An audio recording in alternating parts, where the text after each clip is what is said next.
Hello.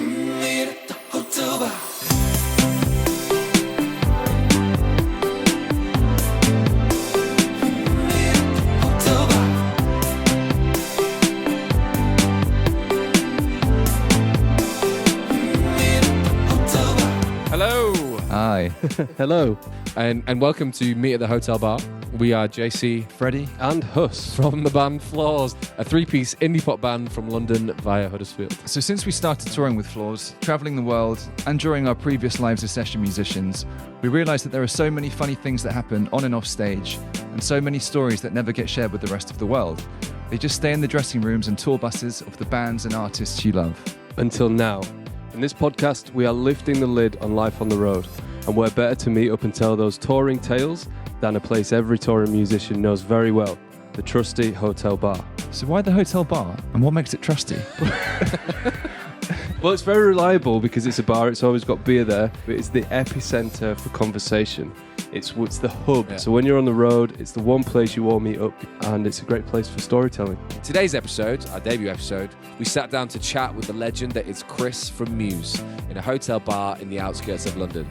He really needs no introduction whatsoever. It doesn't get any bigger than Muse. Having scored 6 #1 albums, 2 Brit Awards and a Grammy, they've headlined the Pyramid Stage at Glastonbury a mind-blowing 3 times, headlined pretty much every other festival, and they continue to sell out stadiums across the world from Buenes Aires to Wembley. The three of us grew up as massive Muse fans, so we were super excited to sit down with Chris for this conversation.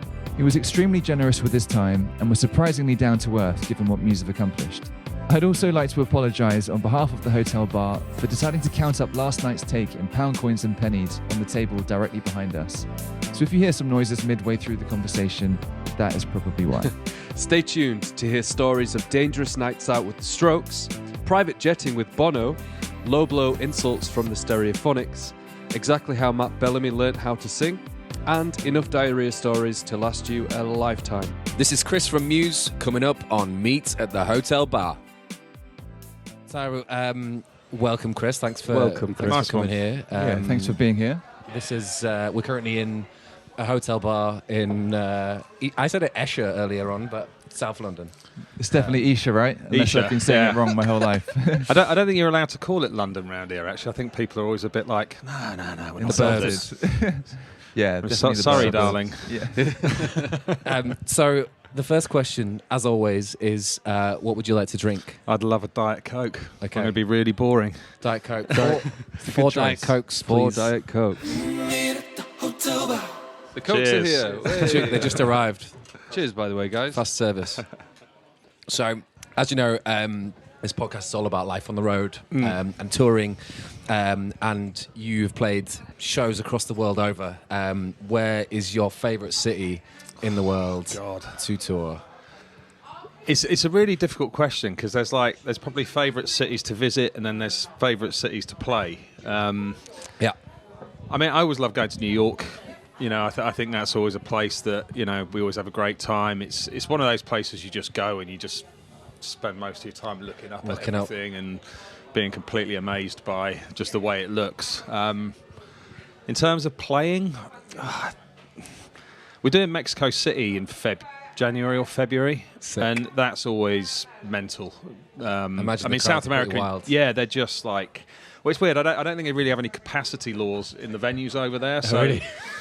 like, what would be considered a 5,000 capacity venue here, they probably cram about 20,000 people in. Is it like in Qatar where they're like the capacity of the stadium is 80,000 and then the next week it's 85,000? Yes. You see that? Keeps going.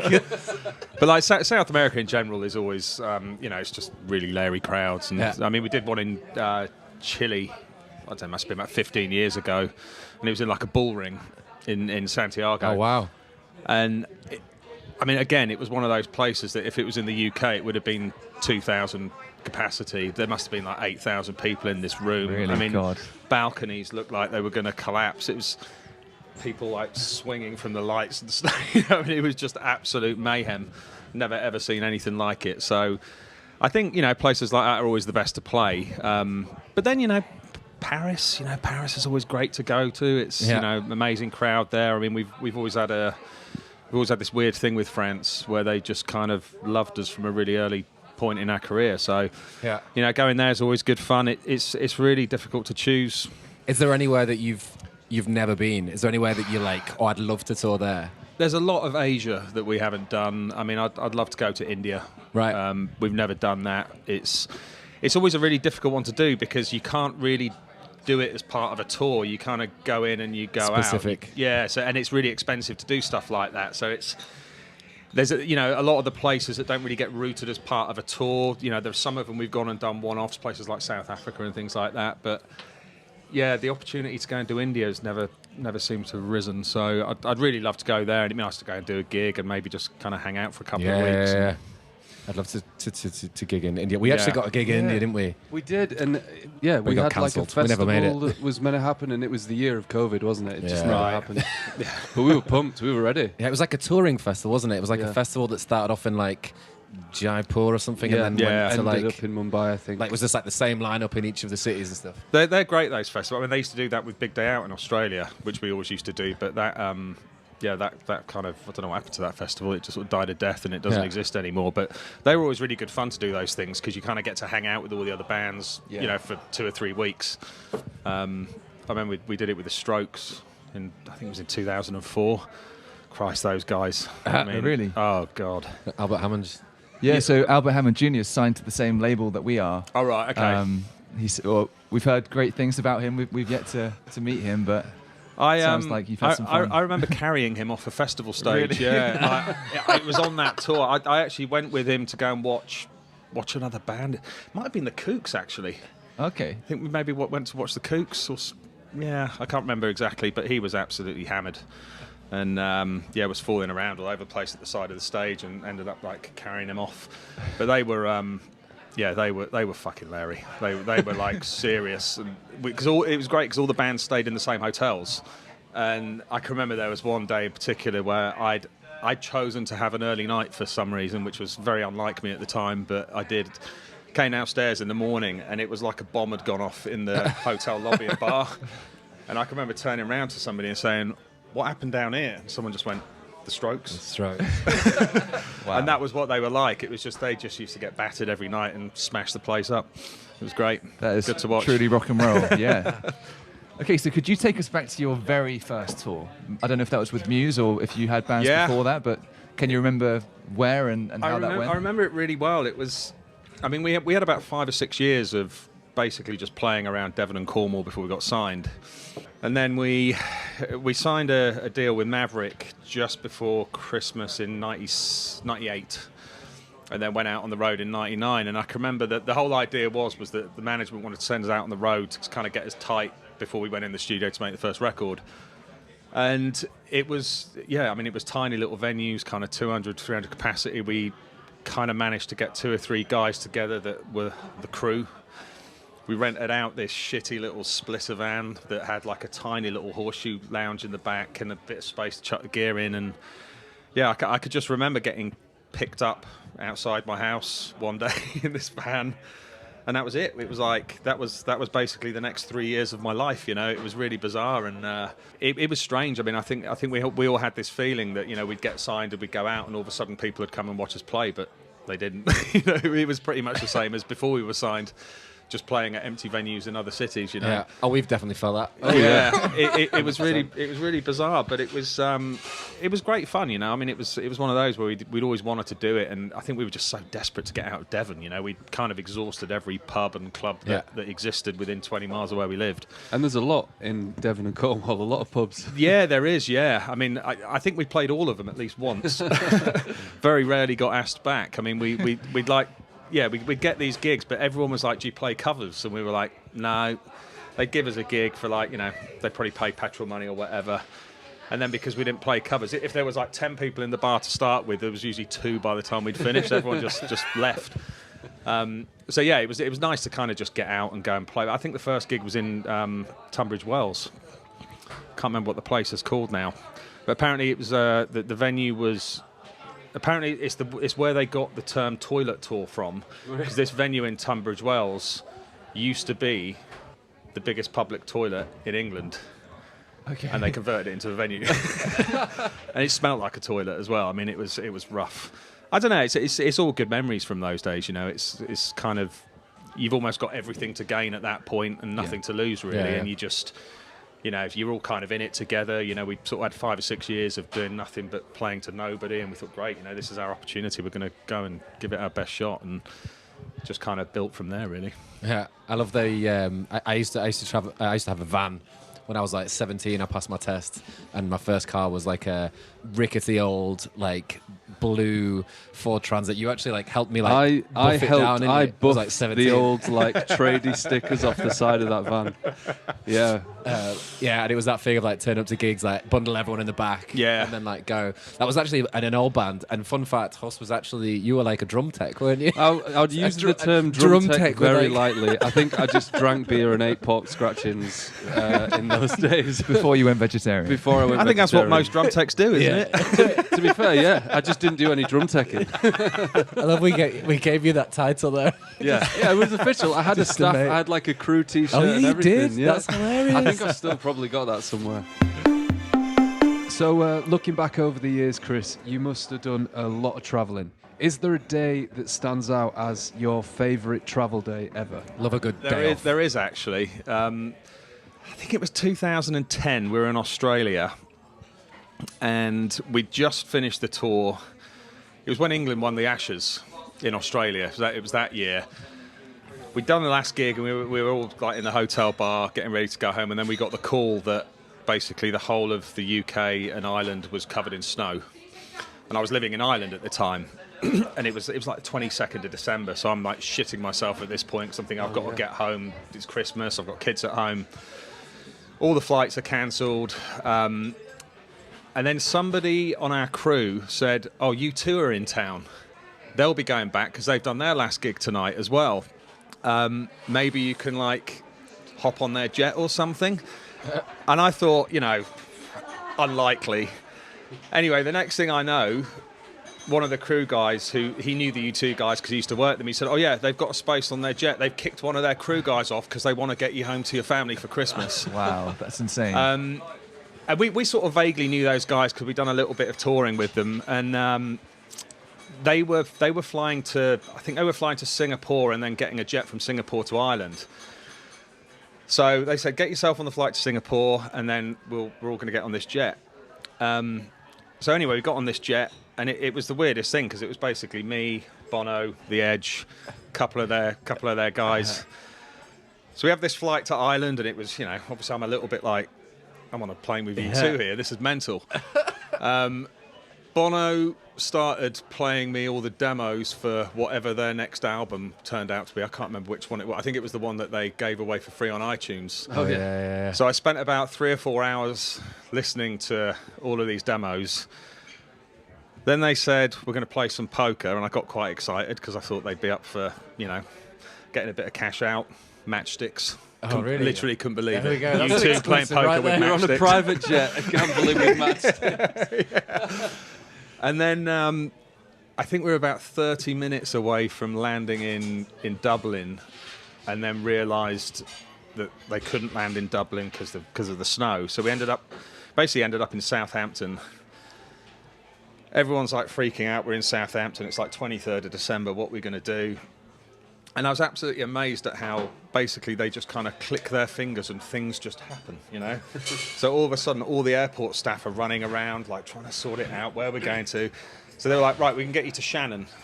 So we got back on the jet, flew to Shannon, and Bono said, "Oh yeah, we've spoke to these people that they own this resort in it was like an old castle that had been converted into a spa resort. It's closed for Christmas, but they're going to open it for us to stay there the night, and then we're going to go to Dublin tomorrow." So anyway, we literally rocked up at this like unbelievable Irish castle that literally 4 hours earlier was closed, but they just opened it for U2. Walked in, you know, roaring fireplace, like Irish folk band in the corner, all this mental like dinner laid out. And I'm just like looking around the place going, this has literally been the most surreal 12 hours of my life. And then we're all sat down for dinner, and this folk band go from like the hotel lobby into the dining room. And I remember being really jet lagged and spun out and like just a bit sort of just feeling a bit trippy with the day that I had, and then I saw Bono and The Edge just line dancing, and I was like, tops it off. I think I've got to go to bed now. So I kind of crashed out, and then we had absolute chaos getting back the next day as well. And it was basically the end of the next day. We finally got back to Dublin, and I just never actually forget Bono saying to me, he gave me his phone number and said, I need you to text me when you got through the front door. I need to know that you've got home safe. Oh, nice. And they were absolutely brilliant. They were really like genuinely wanted to get me home to my kids for Christmas. And That should be a film. Thanks, Bono. That needs to be made I'll into never a forget Hollywood it. Shout out to Bono. That is lovely. Yeah, they were unbelievable. Yeah, they totally like for that whole 24-hour period. They really looked after me. They were brilliant. Hey guys, anyone owns white BMW in a car park? No. White. Cool. So, yeah, we don't own a white BMW. If anyone listening owns a white BMW, please remove registration. Get in contact. So the beauty of live gigs and playing live is that it doesn't always go according to plan. What's the most embarrassing moment that you've had on stage, or the? I can remember doing, like in the early days, we had this show, it was at the Astoria, and it was in the middle of the day, and it was this Japanese TV program that they used to do, where they used to, it was back in those days, live by satellite to Japan, it's obviously well before the days of streaming or anything like that. And bands would go and do these gigs in the Astoria, and it'd go out on TV in Japan, and we'd had a load of promo that day, so we'd been up really early, and I think we got on stage at like 2 o'clock. And it was one of those gigs where literally everything went wrong. Matt at the time, he had I can't remember what his exact setup was, but whatever amp he was using for distortion completely went down. So he had this clean, jangly guitar sound for the entire gig, which, for anyone who's familiar with that music, would know that's not going to sound particularly good. But then also to top it off, the amp that I used to use for bass distortion also went down. Oh no! So basically, it was the cleanest gig we'd ever done. And it was one of those where we had so many technical issues. It was absolutely embarrassing. But I mean, we've had so many. I mean, I can remember a gig in Paris once. They had a noise limiter on the venue. Oh, I hate those. And it was basically just did this whole thing where it just shut down the PA. But it shut down so many times that at one point it just wouldn't switch back on.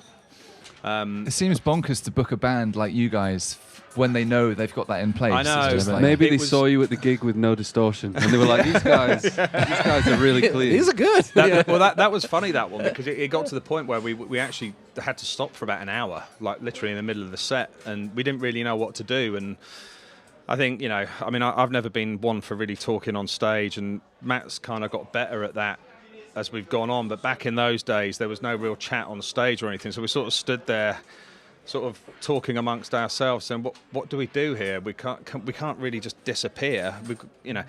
So I think the only constructive thing that anyone came up with was, let's go and get the rider and hand it out to everyone.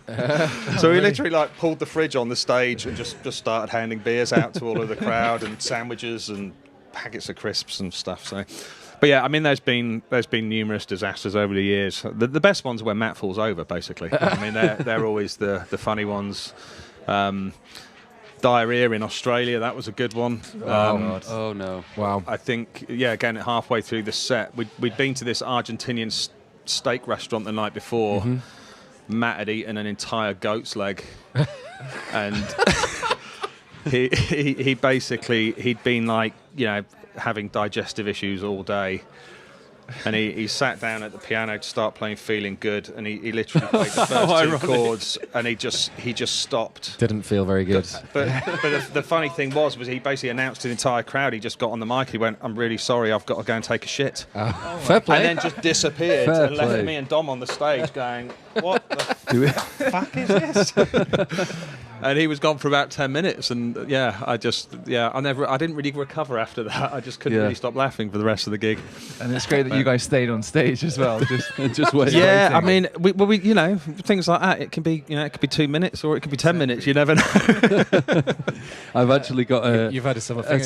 a similar story. In we were supporting Maximo Park around Germany. Oh right, yeah. And it must have been day, I don't know, 4 or 5. on the tour. You know, you've drank a lot of beer, you're feeling under the weather slightly. I think they call it the Europlops, don't they? Right, well, yeah. Certainly not helped by... so I sit on a vibrating drum stool. Oh, so right, when I hit my bass drum, it vibrates. And, so we sat down, and on my right-hand side of my kit, I've got this pad, and if you hit the pad, it's a big sub-drop. And it sounds wicked if you're in the crowd. It makes the floor vibrate. But it also makes me vibrate. Yeah, and your bowels. Yeah, feeling less than 100%. I sat down on the kit, and the first hit of the show, and nothing happened. It just scared the life out of me. Just played everything double time. Yeah, we just had that show could not end quick enough. Sorry to the crowd of Berlin. It's not good when you when that happens. We had to ban sugar-free gum. You know, sugar-free gum has what's it called? Is it aspartame? Yeah. It basically, if you have too much of it, it gives you the shits. And really? I can remember someone put it on the rider once, and for whatever reason, I probably had a few too many of them, and then spent the entire gig, you know, wondering whether it was like I just felt my stomach expanding, and it was like, can I release some of this pressure, or is it going to end really, really badly? Well, that's the worst. So, no sugar-free gum on the road, ever. Well, actually, that ties into my question, which is, do you have any top tips for touring? Things to, I guess, hacks or anything that might just make for a better touring? Do you know what? I think journey? everybody has their own things. I mean, I've always been a bit more like, I think in the early days when you're going to a lot of places for the first time, you kind of have this kind of need to want to go out and explore all the time, which is, you're in new places, in new cities, and you just want to go and check it out. But then when you've been back to places 6, 7, 8, 9 times, you don't really have that anymore. So I always sort of just make sure that I'm sort of entertained within my hotel room. So I actually travel with my PlayStation. And that's the one thing that keeps me sane on tour, because there is a lot of downtime. And I think it does become more difficult as well. I think as the band becomes more well-known, sometimes in certain places it can be quite difficult to even get out of the hotel, because you get a lot of people sort of wanting to get autographs and photos and stuff. So, I mean, that kind of keeps me sane on tour. But I mean, touring's it's very different now. I mean, back in the day, it was a party every night. I mean, before the gig, we used to have somebody hand passes out to random people in the crowd, and they'd come and in the dressing room afterwards, we'd just have a big party with a load of random people we didn't know. Whereas now it's like everyone's got kids on tour and wives, and it's just a completely different thing. And to be honest, that's more the thing that keeps me sane now, is just trying to keep the family together as much as possible, because I think, with my older kids, I was away so much that, I kind of missed out on a lot of their growing up, and I've almost kind of got a second chance to do that again with my 2 youngest kids, that we just kind of take them wherever we can, really, and have them out on the road. And it's a totally different touring experience to 20 years ago, but it's lovely, it's nice, and it's nice for them to experience it as well, and go to new cities and travel the world. They just think it's one big holiday, basically. So you mentioned handing out your rider to the crowd. We're wondering what is actually on your rider, or has there been any? You've mentioned a few things that were removed. But what's the most outrageous thing that's on there? Do you know what? We don't really have a rider as such anymore. We had an incident in 2007, I think it was, where there was a salmonella outbreak on tour, and we were touring with My Chemical Romance, and we were supporting them in the States. And I mean, it was absolutely horrendous, because we did this one show. I can't even remember where we were. And I don't know why this conversation keeps going back to diarrhea, basically, doesn't it? But that's the theme of the body. But basically, we'd all been out and we'd all got pretty hammered, and we were travelling on the bus overnight. And I can remember waking up because Matt kind of pulled my curtain across on the bunk and was like, "Chris, are you feeling all right?" And I was like, "Yeah, I feel fine." And he was like, There's guys, all of the crew, there's guys being wheeled around on flight cases, they're crying, there's doctors out there, there's like some mystery bug going around. I was like, that's a bit weird. And I got out of my bunk, stood up, felt dizzy, completely hit the deck. Oh, shit. And realised whatever they had, I had as well. I broke out in a sweat. No one really knew what it was, but to cut a long story short, we basically ended up stuck in Columbus for like 6 days. My Chem kept moving the gig a day later because like 4 of their guys were really ill. And it basically turned out that the catering company that had done the food at the venue had basically poisoned everybody. And it was because a lot of people ended up in hospital, and it was basically salmonella. So after that, we were like, we are never ever eating food that we don't know where it's come from on tour. So we actually got a chef from that point onwards, because we were like, luckily that wasn't our tour, it was their tour. Yeah. But obviously, you know, the financial implications of like getting wiped out for a week on tour could be absolutely enormous. So we were like, we need to know exactly what we're eating. So the long answer to your question is probably a chef. Is the most outrageous thing we've got on our rider. Fair play, though. That makes total sense. Yeah. Oh, that was bad. I lost 2 stone in a week. Really? Yeah, it was so bad. I've never felt so ill in my life.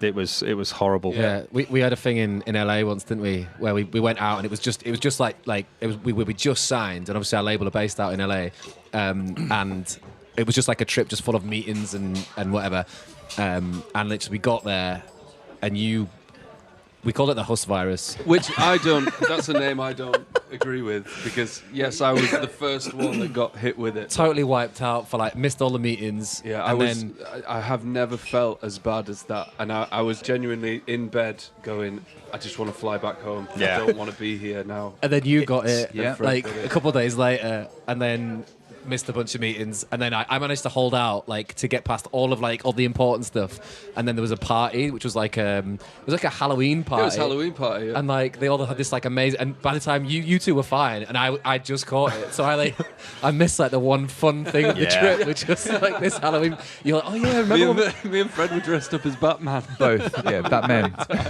Batman. There is nothing worse than being ill on tour. I mean, it's I think, you know, the more you go on tour, the more you sort of look after yourself. I mean, you can get away with a lot more when you're younger, and I think you sort of realise you have to look after yourself a little bit more, and, you know, not eat dodgy food and not get pissed all the time and not take things that you shouldn't, that kind of thing, you know.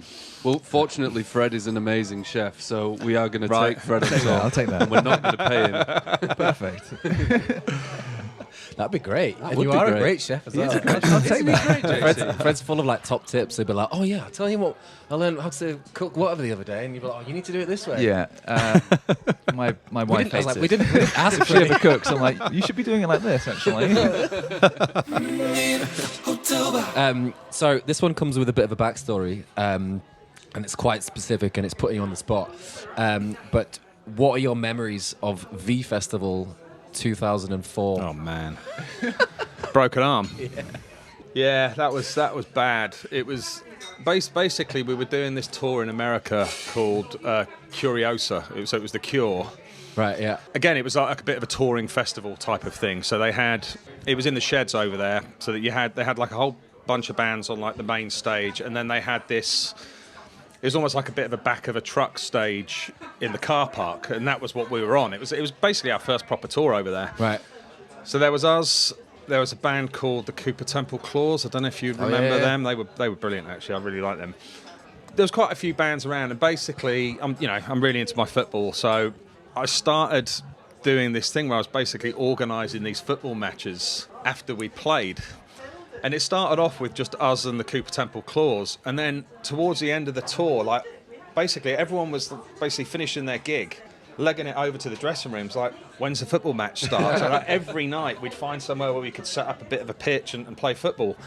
And I think we were in Chicago maybe, and the only place we could find to play was like this gravel car park. And we've been playing for about 20 minutes or so, and all I can remember is going for this ball, and Fisher from Cooper Temple Claws, he also went for the same ball, and it was, like on a gravel car park where you try to stop but your feet keep going. And I just sort of slipped and I fell backwards, and I stuck my arms out and stopped myself. I didn't really feel anything at the time, but everyone came legging it over going, are you all right? Are you all right? And I was like, yeah, I'm fine. And then we finished the game, and I went back to the bus, and I was like, oh, my wrist's starting to hurt a little bit now. And I went to open some paracetamol, and I couldn't do it. And I was like, oh, something's really wrong here. So anyway, went to bed, woke up at 4 a.m. I was in absolute agony, and I was like rummaging up and down the bus, going through people's bags, trying to find some painkillers. And I just remember Matt popping his head out from one of the curtains, and he said, "What's up?" And I was like, "I think I've really hurt my wrist." And he was like, "Oh, for fuck's sake." So anyway, I ended up in hospital. They did a scan, and they said I'd broken my scaphoid, which apparently you've only got 4 bones like it in your body. One, it's basically at the bottom of your thumb where your thumb joins your wrist, and then you've got the same bones in your big toes. So yeah, it's the worst bone in your body to break because the blood supply is so limited, it has to go up the thumb and back down to heal it. Oh, no. And it, there was a lot of talk of like, you might not be able to play again. All that, this sort of stuff. I'm like, Jesus Christ. And they were telling me this story about this violinist that had broken their scaphoid, and a year later they still couldn't play. And it's not what you want to be hearing. Yeah, I mean, I'm shitting myself at this point. So obviously, tour's over. We fly home. I got home. They put me in a cast. They said we'll give it 7 weeks. Take the cast off and see what it's like. But obviously, in the meantime, we had V Festival. We had this issue with insurance. I've heard that before. It was something to do with the amount of gigs we'd done in a year or something. And it turned out that the next 2 gigs that we were doing were not insured. So we had to do that. And we're basically, because we were, running at a massive loss in America, and V Festival was the only the only paying gigs we were doing. And, because we were headlining, it was, it was a decent wedge. So we were like, we have to do these gigs somehow. So we ended up getting Morgan Nichols in, who later became our keyboard player. He used to be in a band called the Census Sings, and he was a great player. So we spent a week training him up.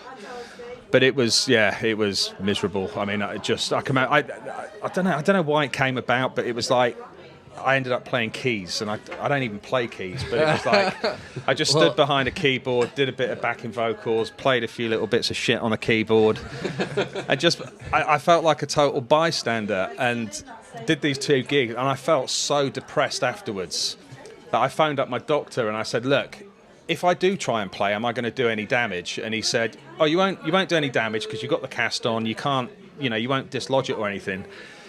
So I basically went home, and I basically got my strap like right up here, and because I couldn't bend my wrist properly, and managed to sort of plough my way through most of the songs we were playing. So I called the guys up and I said, "Look, I'm going to give it a go." Yeah.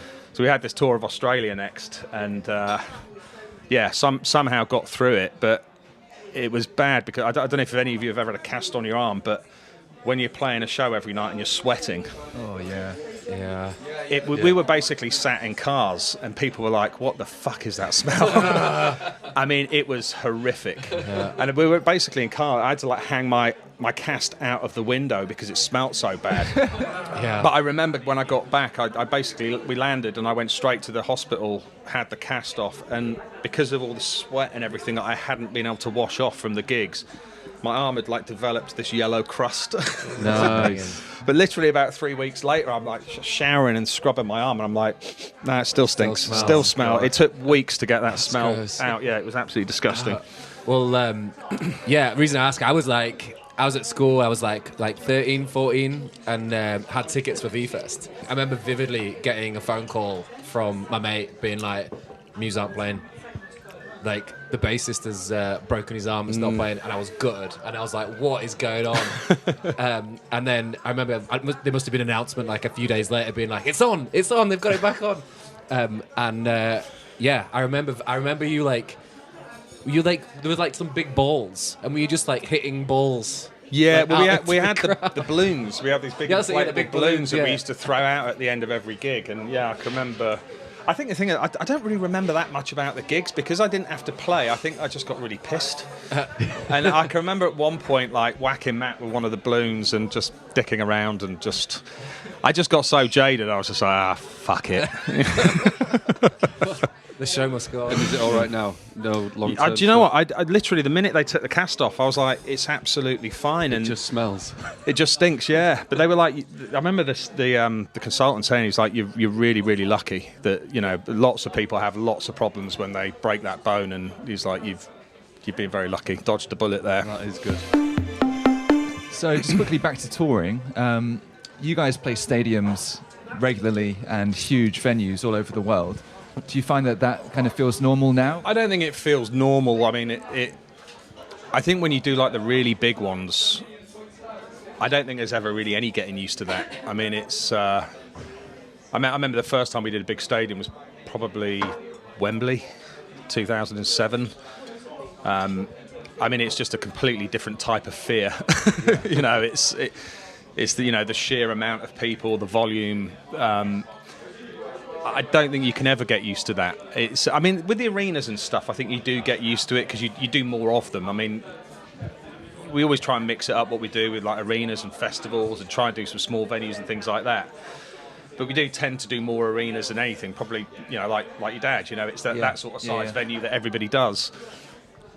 And you get used to that, but you know, every 3 or 4 years we'll do a stadium tour, and sometimes you forget what they're like. And I think it was in 2019, we'd just done a load of arenas in America, flew back home and went straight into a stadium tour in Europe. And for some reason, I just hadn't even really thought about it until we got to the London Stadium. And I went to what I think Tom Morello was supporting us, and we went out to watch him. And I just remember looking around and going, oh, Christ, I forgot how big these places were. I mean, the thing is, you spend like so much of your career sort of gradually kind of moving up. You know, you start off in these like 200-300 capacities, and then you go up to the 1,000 capacities, and then maybe 2 or 3, and then maybe 5, and then maybe 10. And then you sort of, you know, after the arena, it's like, where's next? Oh, it's 80,000 people. It's such a jump, isn't it? It's massive. There's not like a middle ground of like... No. I mean, I guess festivals is the only thing in between that. But, I mean, the difference with festivals is you never really feel that pressure at a festival because you know that it's not necessarily your crowd. Yeah. You know, when you go into a stadium and you see 80, 90,000 people and you know that they are all there to see you and they want you to be good, it's like, shit, you know, this is terrifying. And... you know, I have to say, occasionally it kind of gets the better of you because you can kind of go on with this fear, and then that kind of gets overtaken with this excitement. So we kind of have to have this rule where we don't really look at the crowd for about 4 songs, just kind of focus on each other, focus on the music. And then about 5 songs in, we'll have a look, see how it's going. Like, oh yeah, it's all right, it's fine. Hello. And before those shows, do you have... are you still all in one dressing room? Do you have like a little huddle before you head out, or are you all separate rooms and then we've had separate rooms for a while, mostly because Dom has his fucking drum pad. You know all about this, and he's fucking tapping that thing for hours and hours. And I mean, even in separate rooms, it's like, shut the fuck up. Just banging stuff. Japanese talk. So, and obviously Matt has to do, you know, he does a bit of vocal warm-up stuff. So he sort of... that's the thing that makes me leave the room when Jason does this vocal warm-up. It's the same one every time. It's like a pre-recorded thing. And oh, man. I think, I mean, for me, I just sort of have this thing where I kind of need this kind of period of calm before the gig, and I kind of, I mean, my wife will tell you, you know, I can get quite grumpy on gig days. I kind of just go inside myself a little bit, and I sort of don't want any sort of outside interference, you know, and I quite often, you know, if we're in a hotel, I just stay in the hotel all day. I don't know what it is, but I wouldn't even say it's nerves. It's just, it's almost like this kind of subconscious preparation that you do where you just need to kind of just focus yourself and get yourself in the right zone.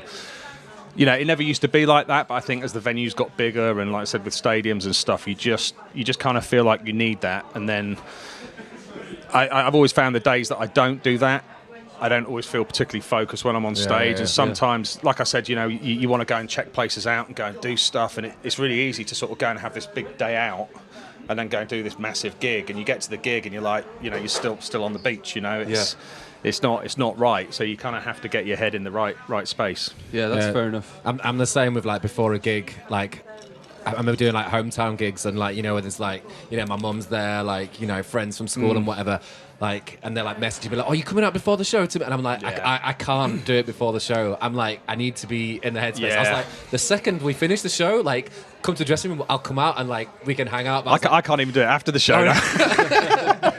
But I'm going to bed. Do you know, COVID ruined that actually, because it was like we had me and my wife, we had a baby 2 weeks before the first lockdown. And we basically got into this, obviously, like everyone did, this kind of home routine where it was just, you know, going to bed at 9:30, 10 o'clock every night. It's And glorious. when we went back on tour, we did these 2 gigs at Hammersmith Apollo. Yeah, I came to that. That was Oh, wicked. yeah. Amazing show, yeah. And literally, it got to the point where we're going on stage, and me and Dom were like, "It's fucking bedtime," like knackered. You know? And I've not quite got out of that. You know, I kind of have this thing where I'm like, it gets to stage time, and about half an hour before the gig, this tiredness just kind of waves over me. Maybe it's getting old. I don't know. It's very possible. Definitely blame the COVID rules. So, over your career so far, you must have encountered a lot of acts, a lot of different bands, a lot of different people on the road. What's his favourite section? This is my favourite section. We were wondering whether you've had any beef with any other acts that you would like to get off your chest. It's therapy. Yeah. There was beef with the Stereophonics. Oh, Really? A long time ago. I mean, this was around Origin of Symmetry days. It was more between Matt and what's their singer called? Kelly Jones. Yeah. It all stemmed from they were doing this tour where they were touring race courses. It was like, almost again like a touring festival type of thing. And they asked us if we could do it, and we said we couldn't do it because we had this other tour booked. And then the next thing we knew, they'd said this thing in the NME where apparently we'd said we'd only do it if we got, I think it was like 25 grand a gig or something like that. And we're like, where the fuck has that come from? I mean, we didn't do it because we were touring. And then he came out and he said we could get a Radiohead tribute band for less than that. Now, obviously at the time, we were plagued with Radiohead comparisons, around the time of the first album. So touched a little bit of a nerve. Yeah, that's a low blow for sure. And then there was basically the spat between Matt and Kelly in the press for about 6 months. And it only really stopped because we had this festival one day, and I think it was in Prague. And they were playing at this festival, and we were sort of in this massive hotel lobby, and we were like over in one corner looking at them. They were over in the other corner looking at us. No one said anything until later that day. Stuart, the drummer, came over to me, and he was a big guy, and I thought, oh, shit, could be trouble here. And he just said, "What's all this nonsense all about, eh?" And I was like, "I don't know." And he was like, "Oh, it's just the singers, isn't it? Singers doing their thing." I was like, and I ended up getting drunk with him, and it was great. The drummers are the nicest guys. We never want any beef. And the most modest. Yeah, And then most it sort modest. of stopped after that, but that was probably the biggest one. But I mean, to be honest, we've always been quite lucky. I mean, we, in the early days, we did quite a lot of tours supporting other bands, and they were always really, really nice to us. And I think that kind of always taught us to, when you've got bands supporting you, be nice to them. And it was always like everyone's on the road together, and it's not, it's not a competition music, it's not at all, and everyone can get along, everyone's in it for the same reasons, hopefully, and we always just try to have fun with whoever we're on tour with, Agreed. Yeah, Absolutely. Also agreed. Cool. So we've got one last section, which is the quickfire round. So basically, when we say a word, it's the first word or first thought that comes back when we say that word. So if we were to say cats, you would say like, I don't know, dogs, or if you've got a pet cat, whatever it is. Like, it's the first thing that comes to your head. So when we say the Millers, you say Rotherham. Rotherham Football Club. Rotherham Football Club. Okay. When we say fixed penalty. Oh my God. I say embarrassment. Care to expand? Well, Fixed Penalty was my first band. It's possibly the worst band name. I don't think I've ever come across a band with a name as bad as that. But the only reason it came about was because our singer, his dad was a copper, but he had the Fixed Penalty notice little plastic sleeves that they used to stick on cars. Oh, okay. Yeah. And we were like 12, 13, like, oh, they'll look cool stuck on a guitar. So we like covered our guitars in Fixed Penalty stickers. That's quite cool. And that's a good merch item. It's like good branding and. But yeah, that was basically my first band. Matt and Dom were in Gothic Plague, which is maybe not as bad a name, but it's still pretty turd. But it was weird because it's sort of like they had their name suggested that they were some like death metal band, and they sounded far from it. It was like jangly indie, 90s indie music, you know. So it was, it was a bad name, and it wasn't really suited to what they did. But we always used that. I mean, that was basically how Muse was born. Basically, it was those combination of those two bands. We used to do gigs together, and everyone else jacked it in, and we were the only three left. Okay, when we say Muse FC. Muse FC. Yeah. I miss Muse FC. Okay. I miss it. Muse FC was great. It was basically me, a bunch of the crew guys. We basically had these amazing football matches on tour, particularly in America, where we met this guy who used to work in the MLS, and he had loads of contacts throughout the MLS, and he was like, yeah, come and play Chicago Fire reserves. And we'd be like, great. All right then.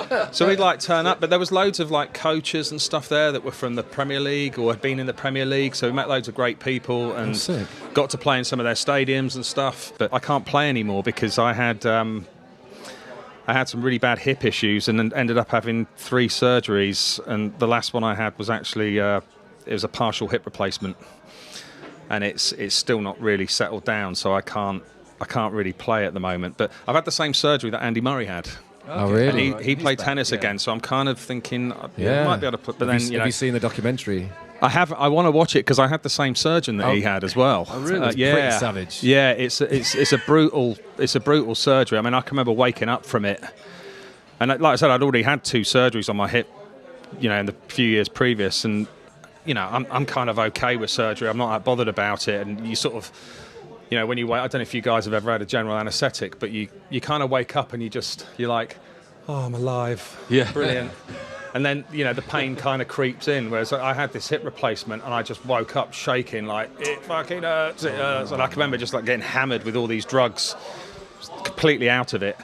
And it's not been right since, so I can't really play. I mean, I sort of try and have a kick around with my kids in the garden, but I can't really kick a ball anymore. So, is the head coach position available at Muse FC? No. Well, Muse FC doesn't really exist anymore. Oh. I mean, since I stopped playing, nobody else bothered doing. Matt and Dom don't play football, so it kind of died a bit of a death. Oh. But I think when you turn 50, I think walking football becomes acceptable. Yeah. Oh yeah. So chess or I'm 6 years. 6 years. Chess. Or maybe lawn bowls. I don't know. Now that's something I can get into. Okay, when we say Matt Bellamy, you say. Crikey. Amazing songwriter. He's. I think Matt's just generally he's a great, amazing all-round musician, and and has been from a really young age. I mean, I can remember the first time I sort of met Matt was I think we were in year 8 at school, and it was like the house music competition. Like any other school competition with 12 or 13-year-olds, it was pretty shit, But I can remember Matt coming up, and he played this.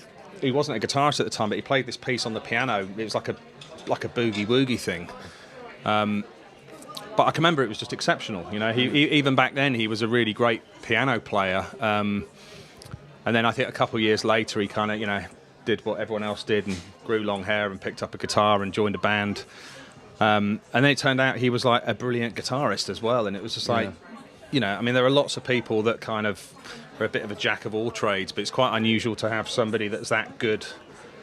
And then you bring his vocals in as well. To be that good on 3 different instruments is lucky. Wild. Similarly, the first time I actually heard JC sing he was in year 8 and I was in year 7. I thought you were going to say I was an exceptional singer. You just hold fire there, pal. I was walking past the assembly hall, and JC's band, who I later became drum tech for, were playing Stacey's Mum in the main hall and I stopped outside the door and I was like, crikey, that guy's got a good voice. Exceptional, some might say. What was really strange with Matt at first, though, when we first started the band, because the band he was in before, he wasn't a singer, he was just a guitar player. And when we got together, we did so many rehearsals without him singing because we didn't have a PA system. And I think it was like the first couple of gigs we did. It was really the first time we heard him sing, and it wasn't great. I don't know if it was a confidence thing or something, but he was so quiet. And there was this one gig in particular we did at the Cavern Club in Exeter where we literally played that place to death because it was just down the road from where we went to college. The sound engineer actually came up to us afterwards and he sort of made a beeline for Matt and he said, look, I think you guys are a really, really great band, but I really think you should get a new singer. Because he was like, I've literally got your fader up full and I still can't hear you. I'm turning the drum kit up when I'm turning your mic up. I can't hear what you're singing. And that really pissed him off. Yeah. It pissed him off big time. And then we did another gig at the Cavern a month later. And I don't know whether it was just like sheer anger or what, but he just out of nowhere just fucking belted it out. And me and Dom spent most of the gig looking at each other going, wow, I mean, like, where the hell did that come from? That's awesome. And I think it literally just took someone to say, you're shit, mate. And it just brought this whole voice out. And that was, and it didn't sound dissimilar to what he sings like now, really. But, had that guy, that sound engineer, who was called Death.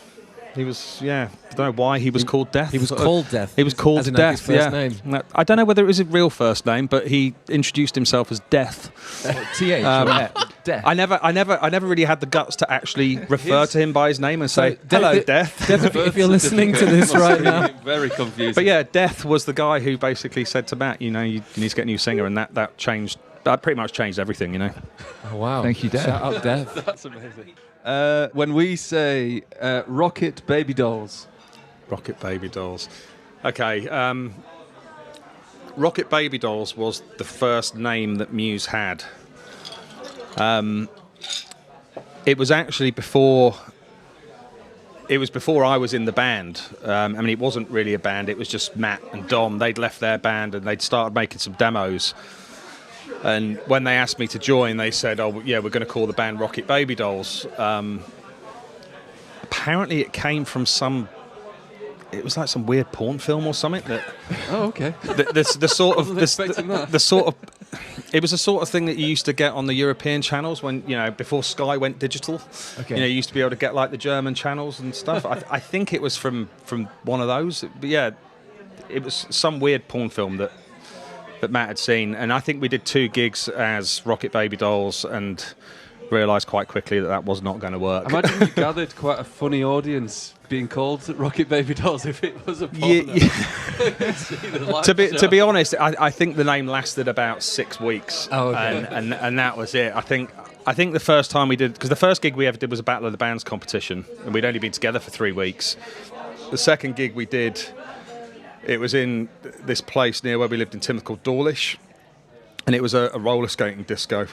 And we were like shoved on this stage in the corner, and we basically just watched all these kids just going around in a circle on their roller skates while we were playing this obscure music in the corner that no one was listening to at all. And then after that, I think we managed to blag a gig at the Cavern Club or something in Exeter, which was, at the time was quite a big deal because a lot of bands used to pass through there. Sort of on the way up and then on the way down. And I think once we started doing proper gigs, we were like, yeah, we can't be called that. That's just ridiculous. The roller disco thing sounds like a wicked music video. That's what I was thinking. There you go. You should recreate it for the next it was bizarre. It was. I don't know whose idea that was. Because again, we had this thing where we just refused to point blank play covers anywhere we played. So, we were like 15 years old. We'd only been a band for 6 weeks, and probably looking back, we were probably a bit shit. I don't know whose idea it was to put us on at this roller disco, but all good fun. Okay, lastly, a bit of a deep one. When we say Chris Wolstenholme, what do you say? Oh God, what do I say? Bass player, dad, husband, wannabe footballer, half decent musician. There we go. Potential head coach. Yeah, future owner of Rotherham United, maybe. There we One go. day. Put it out there. First. I'll wait for him to go bankrupt and then I might, waltz in. Well, thank you so much for coming and being our first guest on the podcast. First guest on the podcast. We'll hope to see you soon. Nice one. It's been good fun. Thanks again. Thank Cool. you. Wicked. A huge thanks to Chris for giving up his time and being a part of the podcast, and to the Prince of Wales Hotel Bar for having us and charging us a whopping £15 for 4 Diet Cokes. Daylight robbery. Also, we couldn't do this podcast without you guys listening, so a huge thanks to you for being part of the Floors family. And if you do like what you hear and you haven't already, please make sure you like, comment and subscribe. It really does make a massive difference for us as we are just starting out. Join us next time on